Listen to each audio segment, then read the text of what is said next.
வடக்கு காசாவில் உச்சக்கட்ட தாக்குதல்களை மேற்கொண்டு வரும் பலஸ்தீனிய போராளிகளும் தெரித்து ஓடும் இஸ்ரேலிய சிப்பாய்களும் ஜெருசலம் பிரதேசத்தில் வேகமாக பரவி வரும் காட்டுத்தீயும் இதன் மூலமாக இடம்பெறும் ஆயிரக்கணக்கான நிலத்திடர்களும் காசாவின் களத்திலே தோற்றுப்போன இஸ்ரேலிய இராணுவமும் அடுத்த கட்ட தரைவழி தாக்குதல்களும் இஸ்ரேலிய இராணுவத்திற்கு ஏற்பட போகும் அதிகளவான இழப்புகளும் நெட்டன்யாகுவின் திட்டங்களுக்கு மறுப்பு தெரிவித்து பின்வாங்கும் இஸ்ரேலிய இராணுவத்தினுடைய புதிய தலைமை அதிகாரி காசாவிலிருந்து வெளியேறிய 130 பலஸ்தீனியர்களும் இஸ்ரேலினுடைய அடுத்த கட்ட திட்டங்களும் அணுசக்தி தளங்களை பாதுகாப்பதற்காக ஈரான் மேற்கொண்டு வரும் அடுத்த கட்ட நடவடிக்கைகள்.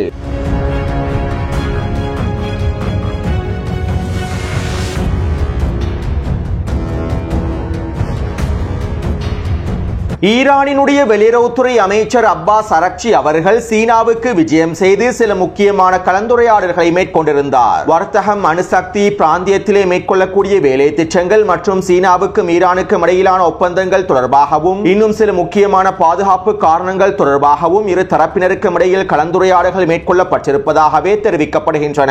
மேலும் இந்த சந்திப்பின் போது சீனாவினுடைய வெளியுறவுத்துறை அமைச்சர் இவ்வாறு தெரிவித்திருந்தார். அமெரிக்கா வரிகள் மூலமாகவும் முறையற்ற செயற்பாடுகள் மூலமாக உலக பொருளாதாரத்தை துஷ்பிரயோகம் செய்துள்ளது. இந்த சவால்களை நாம் தற்போது எதிர்கொள்வதற்காகவும் பன்முகத்தன்மையை பாதுகாப்பதற்காகவும் முன்னெப்போதும் இல்லாத வகையில் நாங்கள் ஒற்றுமையாக செயற்பட வேண்டிய காலம் வந்துவிட்டது. மேலும் நாங்கள் ஈரானுடனான உறவுகளை வலுப்படுத்தி பல்வேறுபட்ட வேலை திட்டங்களை மேற்கொள்வதற்கும் நாங்கள் தயாராகவே இருக்கின்றோம். ஈரானினுடைய அணுசக்தி பிரச்சனையை தீர்ப்பதற்கு நாங்கள் முழுமையான ஆதரவை ஈரானுக்கு வழங்குவதற்கும் தயாராகவே இருக்கின்றோம். மேலும் அனைத்து விதமான சவால்களை முறியடிப்பதற்கும் நாங்கள் ஈரானுக்கு முழுமையான ஆதரவை வழங்குவோம். ஈரானுக்கு எதிராக அமெரிக்கா விதித்திருக்கக்கூடிய சட்டவிரோத முறையற்ற தடைகள் அனைத்தும் முழுமையாக நீக்கப்பட வேண்டும். ஈரானுக்கு எதிராக விதிக்கப்பட்டிருக்கக்கூடிய இந்த பொருளாதார தடைகளை நாங்கள் எதிர்க்கின்றோம் என சீனாவினுடைய வெளியுறவுத்துறை அமைச்சர் தெரிவித்துள்ளார். இதைத் தொடர்ந்து ஈரானினுடைய வெளியுறவுத்துறை அமைச்சர் இவ்வாறு தெரிவித்திருந்தார். ஈரானுக்குள்ளே செறிவூற்றப்படுகின்ற ஒவ்வொரு மில்லிகிராம் யுரேனியத்தினையும் சர்வதேச அணுசக்தி நிறுவனம் மேற்பார்வை செய்கின்றது. சர்வதேச சட்டங்களுக்கு அமைவாகவே நாங்கள் அணுசக்தி வேலை திட்டங்களை தொடர்ச்சியாக மேற்கொண்டு வருகின்றோம். அதே நேரம் நாங்கள் அமெரிக்காவின் உச்ச அழுத்தங்களுக்கும் பொருளாதார தடைகளுக்கும் அடிபணிய போவதில்லை. உச்ச அழுத்தங்களுக்கு மத்தியில் அமெரிக்காவினுடைய நிபந்தனைகளை நாங்கள் ஏற்றுக்கொள்ளப் போவதும் இல்லை. இன்றைய தினம் நாங்கள் சீனாவோடு மிக முக்கியமான பேச்சுவார்த்தைகளை மேற்கொண்டுள்ளோம். ஈரானினுடைய அணுசக்தி திட்டம் தொடர்பாகவும் மிக முக்கியமான கலந்துரையாடல்கள் நடைபெற்றுள்ளன.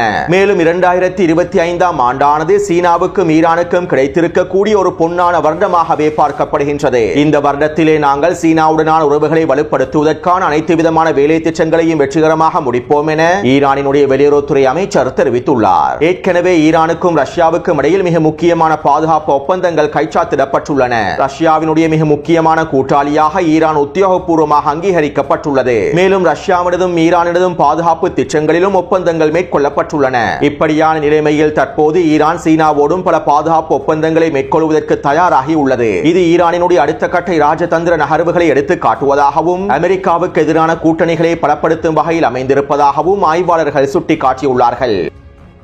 அடுத்து அமெரிக்க வெளியுறவுத்துறை அமைச்சர் மார்க்கோ ரூபியோ இவ்வாறு தெரிவித்துள்ளார். ஈரான் இஸ்லாமிய குடியரசு அமைதியான அணுசக்தி திட்டத்தினை தொடர்ந்தால் யுரேனியத்தினுடைய செறிவூற்றலை 3.67% அதிகரிக்காமல் பேணினால் நாங்கள் அவ்வாறான அணுசக்தி திட்டங்களை மேற்கொள்வதற்கான அனுமதியினை வழங்குவோம். யுரேனியத்தினுடைய செறிவூற்றலை 3.67%க்குள்ளே வைத்திருப்பதன் மூலமாக ஈரான் ஒரு பொழுதும் அணு ஆயுதத்தினை பெற முடியாது. அதே நேரம் ஈரான் அணு ஆயுதத்தினை பெற்றுக் கொள்வதற்கான வேலை திட்டங்களை மேற்கொள்ளுமாக இருந்தால் அவற்றை முழுமையாக தடுத்து நிறுத்த அனைத்தையும் நாங்கள் செய்வோம் என அமெரிக்காவினுடைய வெளியுறவுத்துறை அமைச்சர் மார்க்கோ ரூபியோ தெரிவித்துள்ளார். இதைத் தொடர்ந்து நேற்றிரவு நெட்டன்யாகு இவ்வாறு தெரிவித்திருந்தார். ஈரான் ஒரு பொழுதும் அணு ஆயுதத்தினை பெறாது என்பதனை நான் உறுதிப்படுத்துகின்றேன். அணு ஆயுதத்தினை பெறக்கூடிய ஈரானினுடைய அனைத்து திறன்களும் முழுமையாக தரைமட்டமாக்கப்பட வேண்டும். மத்திய கிழக்கு பிராந்தியத்திலே மிகப்பெரிய அச்சுறுத்தலாக இருக்கக்கூடிய ஈரானினுடைய அனைத்து திறன்களும் முழுமையாக முடக்கப்பட வேண்டும். நாங்கள் ஈரானுக்கு எதிரான போரை ஆரம்பிக்காவிட்டால், இந்த பிராந்தியத்திலே ஈரானை முழுமையாக தரைமட்டமாக்காவிட்டால் அடுத்து ஈரான் மேற்கத்திய நாடுகளையே குறிவைக்கும். ஒட்டுமொத்த மேற்கத்திய நாடுகளையும் பாதுகாக்கக்கூடிய செயற்பாடுகளையே நாங்கள் தற்போது மேற்கொள்கின்றோம். நாங்கள் ஈரானுக்கு எதிரான போரை ஆரம்பிப்பதன் மூலமாக ஒட்டுமொத்த மேற்கத்திய நாடுகளுமே பாதுகாக்கப்படும். அத்தோடு ஈரானுக்கு எதிரான போரை நிறுத்துவதற்கு எந்த ஒரு நாடும் முன் வராது.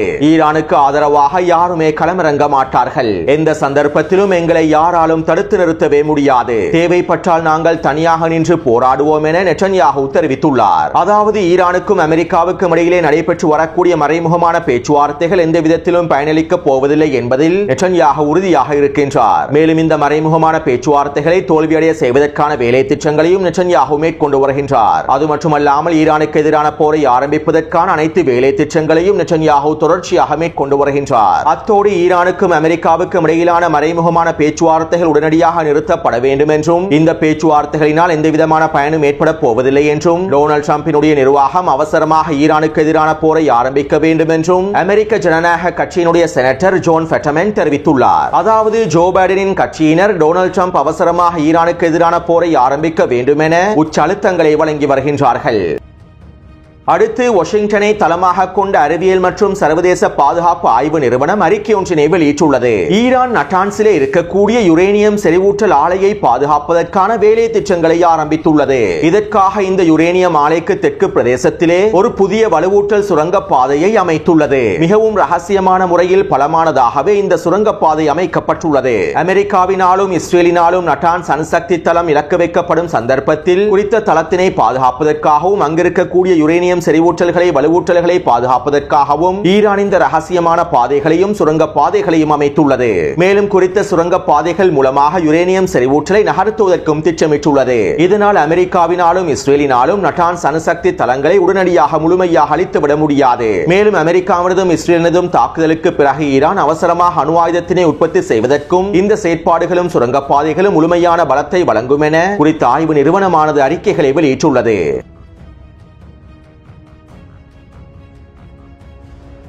இஸ்ரேலி ஆக்கிரமிப்பின் ரமோன் விமான நிலையத்தின் வழியாக பிரான்ஸ், மலேசியா, இந்தோனேஷியா போன்ற நாடுகளுக்கு பலஸ்தீனிய மக்களை நாடு கடத்துவதற்கான வேலை திட்டங்கள் உச்சளவில் நடைபெற்று வருகின்றன.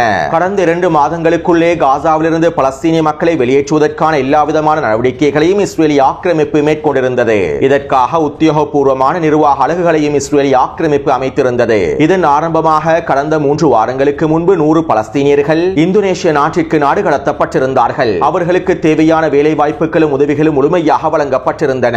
இப்படியான நிலைமையில் தற்போது இஸ்ரேலி ஆக்கிரமிப்பு புதிய சலுகைகளையும் அறிவித்துள்ளது. காசாவிலிருந்து வெளியேறக்கூடிய பலஸ்தீனியர் ஒருவருக்கு $5000 வழங்கப்படும். மேலும் அவர் விரும்பக்கூடிய நாட்டிலே அவர் தங்குவதற்கான வீட்டு வசதிகளும் செய்து கொடுக்கப்படும். அவருக்கான வேலை வாய்ப்புகளும் முழுமையாக வழங்கப்படும். அது மட்டுமல்லாமல் முதல் 6 மாதங்களுக்கு அவருடைய தேவைகளை நிறைவேற்றிக் கொள்வதற்காக இஸ்ரேலி ஆக்கிரமிப்பு அனைத்து விதமான பண உதவிகளையும் மேற்கொள்ளும் என இஸ்ரேலி ஆக்கிரமிப்பு புதிய சலுகைகளை வெளியிட்டுள்ளது. மேலும் இதற்கீடாக காசாவில் வெளியேறக்கூடிய பலஸ்தீனியர்கள் அவர்களுடைய பலஸ்தீனிய குடியுரிமையை முழுமையாக நீக்கிக் கொள்ள வேண்டும். காசாவில் இருக்கக்கூடிய வீடுகளுக்கும் அவர்களுக்கும் இதற்கு பிறகு எந்த விதமான சம்பந்தமும் இல்லை என இஸ்ரேலி ஆக்கிரமிப்பின் பத்திரங்களில் கையொப்பமிட வேண்டும். மேலும் காசாவிலே பயன்படுத்தப்பட்ட பலஸ்தீனிய அடையாள அட்டையையும் அவர்கள் முழுமையாக நீக்கிவிட வேண்டும். காசாவில் பயன்படுத்தப்பட்ட பெயரை கூட அவர்களால் பயன்படுத்த முடியாது. காசாவில் இருந்து வெளியேறக்கூடிய ஒவ்வொரு பலஸ்தீனியர்களுக்கும் இஸ்ரேலி ஆக்கிரமிப்பு ஒரு புதிய பெயரை வழங்கும். அந்த பெயரிலேயே அவருக்கான விசாக்கள் வழங்கப்பட்டு அவர் பாதுகாப்பாக நாடு கடத்தப்படுவார் என இஸ்ரேலி ஆக்கிரமிப்பு ஊடகங்கள் தெரிவித்துள்ளன.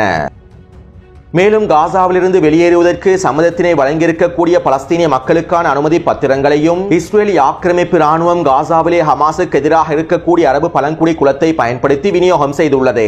மேலும் இதற்கமைவாக நேற்றைய தினம் காசாவிலே உயர்கல்வியை கற்றிருக்கக்கூடிய அதிக சிறப்பு தேர்ச்சி பெற்றிருக்கக்கூடிய மாணவர்களில் 130 பேரை பிரான்ஸ் தூதரகத்தினுடைய உதவியின் மூலமாக இஸ்ரேலி ஆக்கிரமிப்பு ஐரோப்பிய நாடுகளுக்கு இடம்பெயர்த்துள்ளது. இவர்களுக்கு தேவையான வேலை வாய்ப்புகளும் உதவிகளும் வீட்டு வசதிகளும் வழங்கப்பட்டு புதிய பேரோடு இவர்கள் ஐரோப்பிய நாடுகளுக்கு இடம்பெயர்க்கப்பட்டுள்ளார்கள் என்றும் தெரிவிக்கப்படுகின்றது.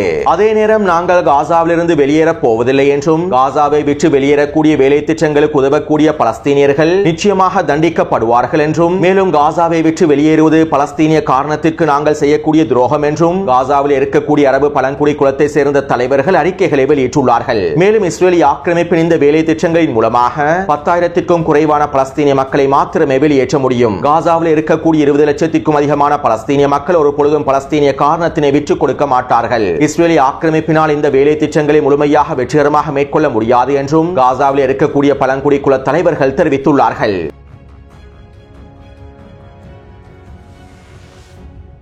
நேற்றிரவு நடைபெற்ற போர் அமைச்சரவை கூட்டத்தில் இஸ்ரேலிய ஆக்கிரமிப்பு ராணுவத்தினுடைய புதிய தலைமை அதிகாரி அவருடைய முடிவுகளை முன்வைத்திருந்தார். தற்போதைய சூழ்நிலையில் காசாவிலே பஞ்சம் ஏற்படுவதற்கான வாய்ப்புகள் குறைவாகவே இருக்கின்றன.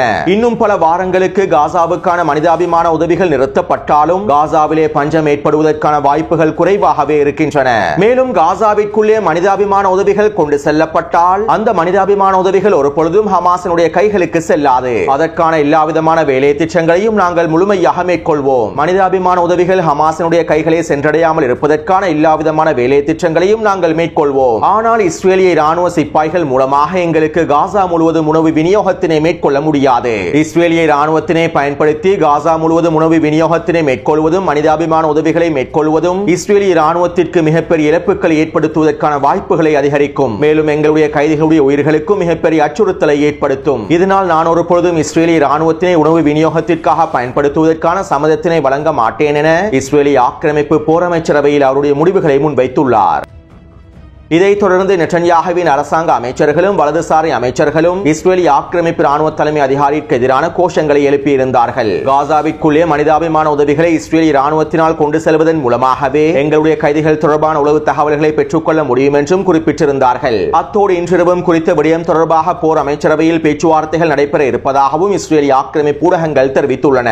அதே நேரம் வருகின்ற மே மாதம் 13ஆம் தேதி டொனால்ட் ட்ரம்ப் மத்திய கிழக்குக்கு விஜயம் செய்ய போகின்றார். சவுதி அரேபியா, கத்தார் மற்றும் ஐக்கிய அரபு அமீரகங்களுக்கு டொனால்ட் ட்ரம்ப் விஜயம் செய்ய போகின்றார். அமெரிக்காவின் பொருளாதார வளர்ச்சிக்கு தேவையான டாலர்களை கறப்பதற்காகவே டொனால்ட் ட்ரம்ப் இந்த விஜயத்தினை மேற்கொள்ள போகின்றார். மேலும் டொனால்ட் ட்ரம்ப் மத்திய கிழக்கு பிராந்தியத்திலே களமிறங்குவதற்கு முன்பு காசாவிலே ஒரு தற்காலிக போர் நிறுத்தம் ஏற்படுத்தப்பட்டு பணைய கைதிகளுடைய பரிமாற்றம் மேற்கொள்ளப்பட வேண்டும் என டொனால்ட் ட்ரம்பினுடைய நிர்வாகம் எதிர்பார்க்கின்றது. இதற்கமைவாக உச்சகட்ட பேச்சுவார்த்தைகள் மேற்கொள்ளப்பட்டு முடிவுகள் எட்டப்பட வேண்டும் என டொனால்ட் ட்ரம்பினுடைய நிர்வாகம் அழுத்தங்களை வழங்கி வருவதாகவும் தெரிவிக்கப்படுகின்றது. அத்தோடு நேற்றிரவு நெட்டன்யாகு இவ்வாறு தெரிவித்தார். ஹமாஸ் ஒரு கொலைக்கார கும்பலாகவே இருக்கின்றது.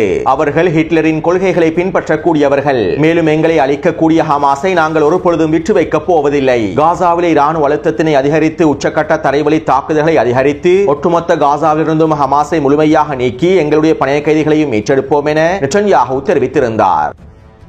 அத்தோடு இஸ்ரேலிய ஆக்கிரமிப்புடைய இராணுவ ஆய்வாளர் அவி அக்ஷனோசி இஸ்ரேலிய ஆக்கிரமிப்பின் மாறி ஊடகத்திடம் இவ்வாறு தெரிவித்துள்ளார். தற்போது காசாவிலே நடைபெற்று வரக்கூடிய சண்டையானது இஸ்ரேலிய இராணுவத்திற்கு மிகப்பெரிய சிக்கலான சவாலாக மாறியுள்ளது. ஹமாஸ் கொரில்லா போர் முறையை பயன்படுத்தி தொடர்ச்சியான தாக்குதல்களை மேற்கொண்டு வருகின்றது. ஒவ்வொரு நாளும் பலஸ்தீனிய போராளிகள் அதிகளவான தாக்குதல்களை மேற்கொள்கின்றார்கள். ஒவ்வொரு சுரங்க பாதைகளிலும் பொறிகளை வைத்து எங்களுடைய இராணுவத்தினை சிதைக்கின்றார்கள். காசாவின் ஒவ்வொரு பகுதியிலிருந்தும் எதிர்ப்பு வெளிப்படுத்தப்பட்டு வருகின்றது. காசாவில் ஹமாஸை முழுமையாக அழிக்க வேண்டும் என ஸ்மோட்ரிச் கருத்துக்களை வெளியிடுகின்றார். ஆனால் காசாவின் களத்திற்கும் யதார்த்தத்திற்கும் இந்த கருத்துக்களுக்கும் எந்த விதமான தொடர்பும் இல்லை. காசாவின் களத்திலிருந்து ஹமாஸை முழுமையாக நீக்குவது சாத்தியமற்றதாகும். காசாவுக்குள்ளே பல்லாயிரக்கணக்கான சுரங்க பாதைகள் காணப்படுகின்றன. அதிலும் குறிப்பாக வடக்கு காசாவின் ஒவ்வொரு தெருவிலும் பல சுரங்க பாதைகள் காணப்படுகின்றன. இந்த சுரங்க பாதைகளை முழுமையாக அழிப்பதற்கு பல தசாப்தங்கள் கூட எடுக்கலாம். மேலும் ஹமாஸ் 40,000க்கும் அதிகமான புதிய போராளிகளையும் கொண்டுள்ளது. தொடர்ச்சியான ஆட்சேர்ப்பு நடவடிக்கைகளையும் கொண்டு வருகின்றது. இதன் மூலமாக காசாவிலே தொடர்ச்சியாக போராடுவதற்கான எல்லா விதமான திறன்களையும் ஹமாஸ் கொண்டுள்ளது. காசாவிலே உச்ச தரைவழி தாக்குதல்களை ஆரம்பிக்க போவதாக செய்திகள் வெளியாகியுள்ளன.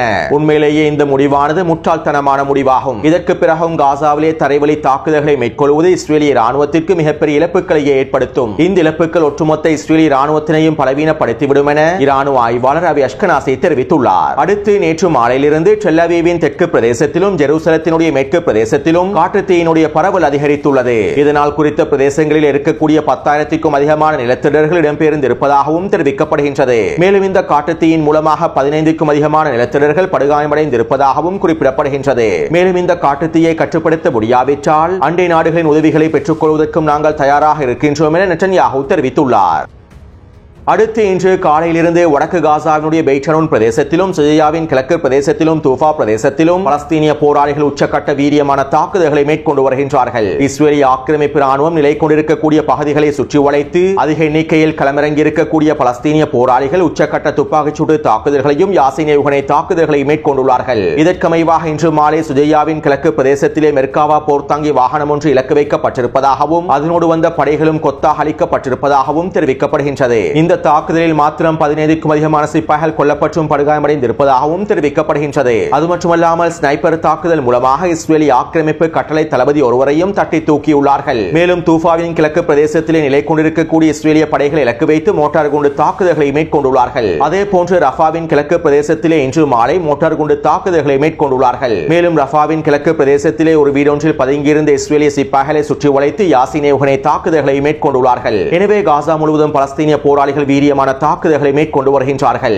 அத்தோடு இந்த காணொலி தொடர்பான கருத்துக்களை பதிவிடுங்கள். தொடர்ந்து என்னுடன் இணைந்திருங்கள். நன்றி, வணக்கம்.